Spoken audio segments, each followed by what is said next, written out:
क्योंकि उन्होंने अपना मन नहीं फिराया था। हाय खुराजीन, हाय बैतसैदा, जो सामर्थ के काम तुम में किए गए, यदि वे सूर और सैदा में किए जाते तो टाट ओढ़कर और रात में बैठकर वे कब के मन फिरा लेते। परंतु मैं तुमसे कहता हूँ कि न्याय के दिन तुम्हारी दशा से सूर और सैदा की दशा अधिक सहने योग्य होगी। हे कफरनहूम, क्या तू स्वर्ग तक ऊंचा किया जाएगा? तू तो अधोलोक तक नीचे जाएगा। जो सामर्थ के काम तुझमें किए गए हैं, यदि सदोम में किए जाते तो वह आज तक बना रहता। पर मैं तुमसे कहता हूँ कि न्याय के दिन तेरी दशा से सदोम की दशा अधिक सहने योग्य होगी। Hallelujah, hallelujah. मेरे प्यारो, आज की सुबह मैं आपके सामने एक बहुत ही महत्वपूर्ण विषय में बात करना चाहता हूँ, और वो है आने वाले विनाश के लिए यीशु की दुखपूर्ण वाणी। आने वाले विनाश के लिए यीशु मसीह बड़े दुख के साथ इन शब्दों को कह रहा है। और यदि आप और मैं इसको ध्यान से पढ़ेंगे, सुनेंगे, तो हम समझेंगे कि वास्तव में प्रभु के हृदय में आपके और मेरे लिए क्या है। मेरे प्यारो, यहाँ पर वचन बताता है कि यीशु मसीह ने खुराजीन, बैतसैदा और कफरनहूम में सामर्थ के बड़े बड़े काम किए थे। बहुत अद्भुत अद्भुत काम किए थे, और उसी के कारण मेरे प्यारो यीशु की ख्याति चारों तरफ फैल गई थी। यदि आप यूहन्ना रचित सुसमाचार उसका 21 के 25 को पढ़ेंगे, वहां यूहन्ना कहता है यीशु ने जितने काम किए, जितने आश्चर्य कर्म किए, यदि उनकी एक किताब लिखी जाती तो किताब इस दुनिया में नहीं समाती, है ना। इतने अधिक आश्चर्य कर्म यीशु मसीह ने किए थे, और लोगों ने उन आश्चर्य कर्मों को देखा था। और यदि हम मत्ती 11:20-24 तक पढ़ेंगे तो हम क्या पाते हैं? यूहन्ना की बात सही है, यीशु ने बहुत से आश्चर्य कर्म किए थे। ठीक है, अब इस भाग में हम क्या देखते हैं कि यीशु मसीह के आश्चर्य कर्मों के बारे में लिखा है, और कुछ ही आश्चर्य कर्म जिसको बाइबल के लेखक रिकॉर्ड कर सकते थे, उतना ही रिकॉर्ड किया गया है ना, क्योंकि सब कुछ संभव नहीं। ठीक है, मैं आज की सुबह आपका ध्यान विशेषकर 20 और 21 वचन पर लाना चाहता हूं। यदि आप 20 और 21 को पढ़ेंगे, वहां पर क्या लिखा है? तब वह उन नगरों को उलाहना देने लगा जिनमें उसने बहुत से सामर्थ के काम किए थे, क्योंकि उन्होंने अपना मन नहीं फिराया था। हाय खुराजीन, हाय बैतसैदा, जो सामर्थ के काम तुम में किए गए, यदि वे सूर और सैदा में किए जाते तो टाट ओढ़कर और रात में बैठकर वे कब के मन फिराते। यहां पर देखिए, यीशु मसीह के शब्दों में, उसके वाणी में एक जोर है।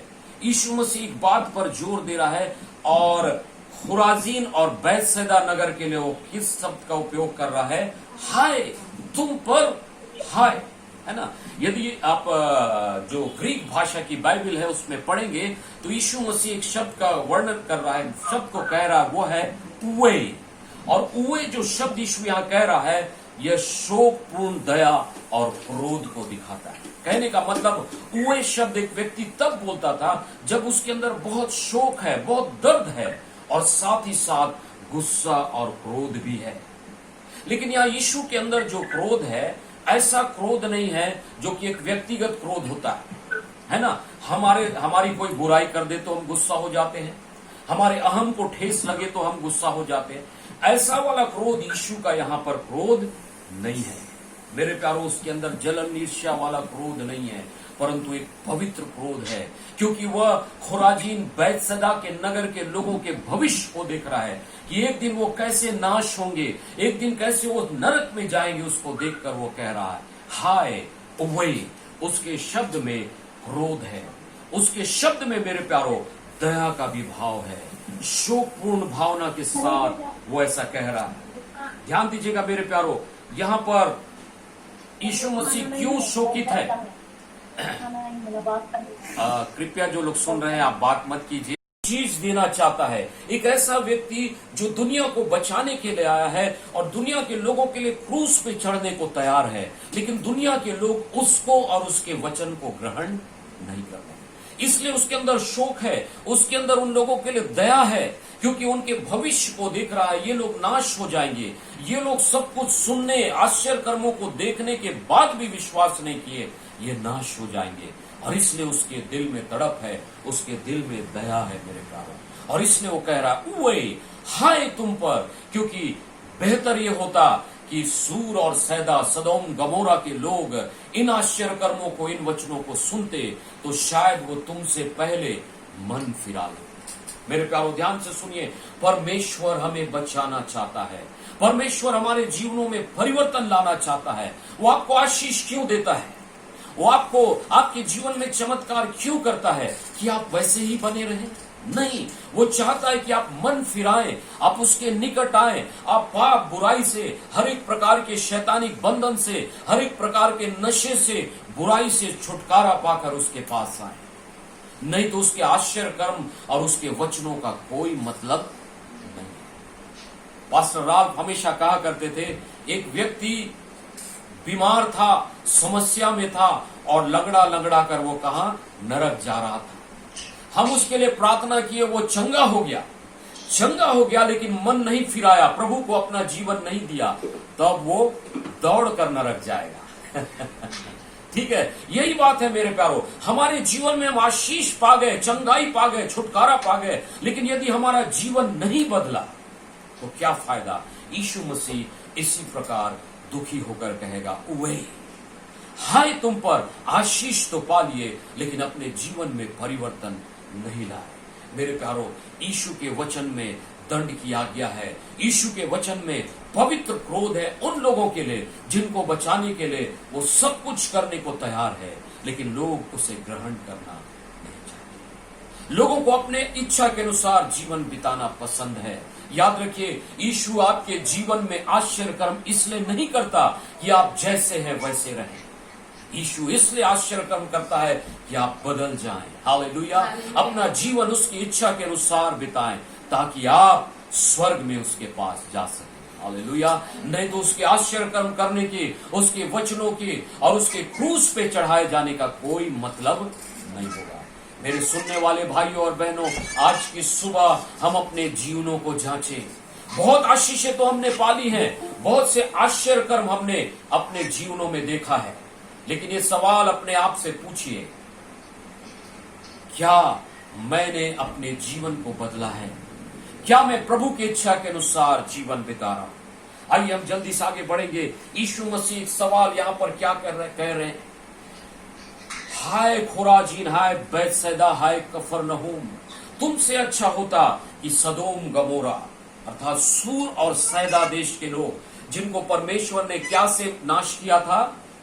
आग और गंधक से, उन लोगों की दशा बेहतर होती, क्योंकि उनके बीच तो कोई आश्चर्य कर्म नहीं हुआ, उनके बीच तो यीशु मसीह प्रचार करने नहीं गया, उनको मन फिराने का अवसर नहीं मिला, फिर भी वो नाश हो गए। और इसलिए कह रहा है यीशु मसीह, तुमसे बेहतर ये होता, ये सारे आश्चर्य कर्म, ये सारे वचन सूर सैदा अर्थात सदोम गमोरा में कहे जाते, शायद वो लोग मन फिरा लेते।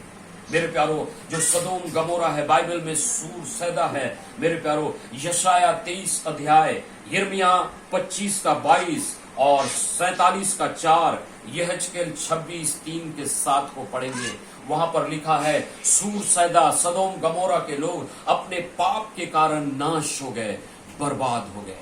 यीशु मसीह तुलना करके कह रहा है, तुमसे बेहतर वे लोग थे, क्योंकि उन्होंने मेरे आश्चर्य कर्म को नहीं देखा, उनके बीच में मैंने प्रचार नहीं किया, वो नाश हो गए, और तुम सब देखते जानते हुए नाश हो गए। इसलिए मेरे प्यारो, यीशु मसीह दुखी है। आज मैं जल्दी से 3 बातें समाप्त करूंगा।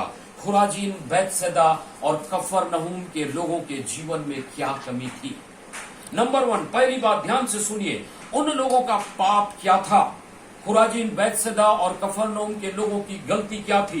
पहली बात, उन्होंने अवसर पाया लेकिन अपनी जिम्मेदारी को पूरा नहीं किया। उनके पास वरदान थे, उनका कोई भी उपयोग उन्होंने नहीं किया। यही बात हम यहां पर देखते हैं। इस शहर में, इन शहरों में यीशु मसीह आए, उनको सौभाग्य मिला, सुअवसर मिला, यीशु को साक्षात देखें, उसके साथ चलें, उसके आश्चर्य कर्मों को देखें और सबसे बढ़कर उसके वचन को सुने। लोगों को नहीं मिला था। और मेरे प्यारो, यीशु मसीह इसीलिए आश्चर्य कर रहा है। ये सब होने के बावजूद ये क्यों नहीं बदल रहे हैं? क्योंकि सदोम गमोरा के लोगों का ऐसा अवसर नहीं।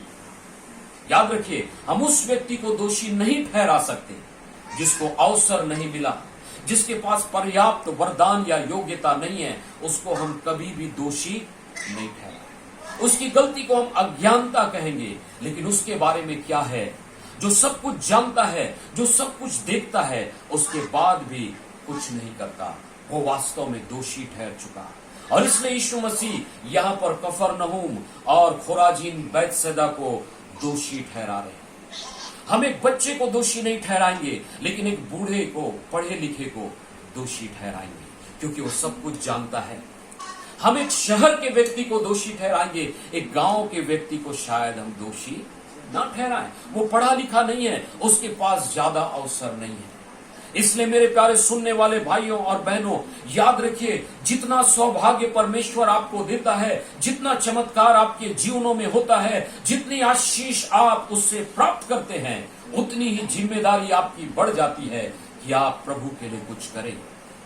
हालेलुया, परमेश्वर की महिमा के लिए, उसके राज्य के विस्तार के लिए कुछ करें मेरे प्यारे, नहीं तो आप दोषी ठहरेंगे। सबसे बढ़कर अपने जीवन को परिवर्तित करें और प्रभु के इच्छा के अनुसार जीवन बिताइए, क्योंकि आपको बहुत अवसर मिला है। याद रखिए, हमारे वरदान, हमारी योग्यता हमारे जिम्मेदारियों को बढ़ाते हैं। हमारे अवसर हमारे जिम्मेदारियों को बढ़ा देते हैं। आज हमारे पास बहुत अवसर है, लेकिन हम क्या कर रहे हैं? मैं इंटरनेट में न्यूज को पढ़ता हूं, चाइना में, पोलैंड में और कई कम्युनिस्ट देशों में मसीहियों को कैसे सताया जा रहा है, कैसे वो घर में छुपकर आराधना करते हैं, गुफाओं में आराधना करते हैं। लेकिन आपको बताऊंगा, मसीहत सबसे ज्यादा वहां फैल गई। क्यों? उनको जो अवसर मिलता है वो लोगों को सुसमाचार सुनाते हैं, लोगों को प्रभु के करीब लाते हैं। और हमारे लोग क्या करते हैं मेरे प्यारों? हम सिर्फ गीत गाते हैं, खुद बचना काफी नहीं, औरों को बचाना। मेरा जीवन मेरे वरदानों से, मेरे कार्यों से कितने लोगों को मैं बचा पा रहा हूं? याद रखिए, आपके मेरे वरदान, आपके और मेरे अवसर न्याय के दिन में हमारे खिलाफ गवाही देंगे कि उसके साथ हमने क्या किया। हमने बहुत आश्चर्य कर्म देखा, उतना ही कड़ा हिसाब हमारे से लिया जाएगा। अपने बाइबल अध्ययन में आप तोड़ों के दृष्टांत को पढ़िएगा। उसका सार क्या है? जिसको जितना दिया गया उससे उतना लेखा दिया गया। आइए हम आगे बढ़ेंगे। दूसरी बात और अच्छी बात हम क्या सीखते हैं हमारे जीवनों के लिए, कि इन लोगों के समान हम ना बने, खुराजीन बैतसैदा के लोग। इनका दूसरा पाप क्या था मेरे पास? इन लोगों ने यीशु की उपेक्षा की, यीशु के लिए उदासीन हो गए, या कहना चाहिए यीशु की तरफ ध्यान ही नहीं। ठीक है, चमत्कार किया, ताली बजाई, बहुत अच्छी शिक्षा है, ताली बजाई, लेकिन वो यीशु के तरफ ध्यान, यीशु की शिक्षा को अपने जीवन में ग्रहण। यीशु ने बहुत प्रचार किया मेरे का, लेकिन इन लोगों ने इसके साथ क्या किया? ठीक है, जैसा हम पिछले हफ्ते सीख रहे थे, वो यीशु मसीह को भला बुरा नहीं कहे।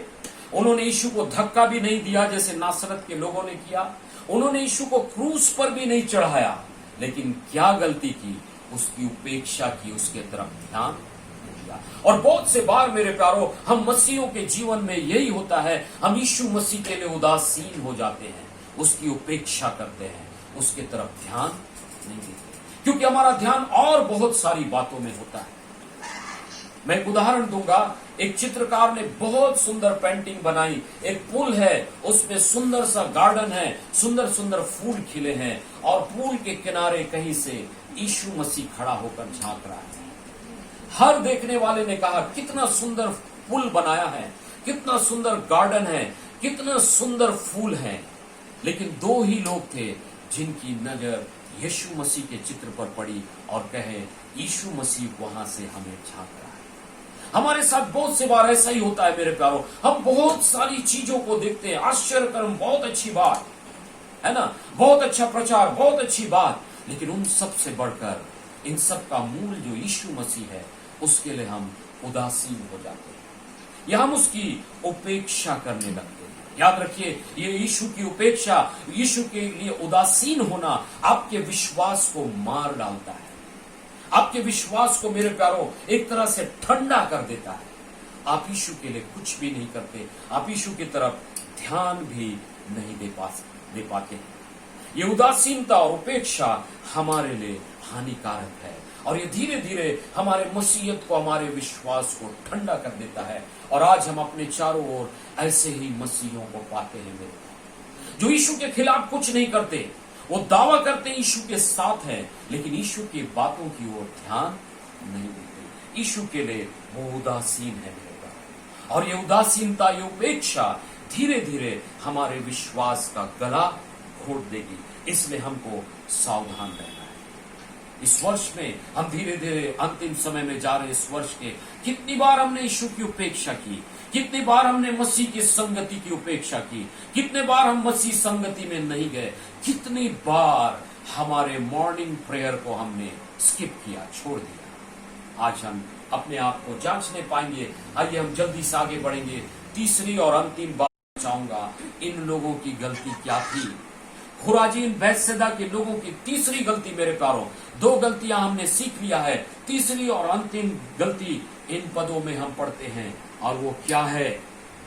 इनकी सच्चाई यहां पर हम देखते हैं। इन्होंने कुछ नहीं करने का पाप किया। इन्होंने क्या किया?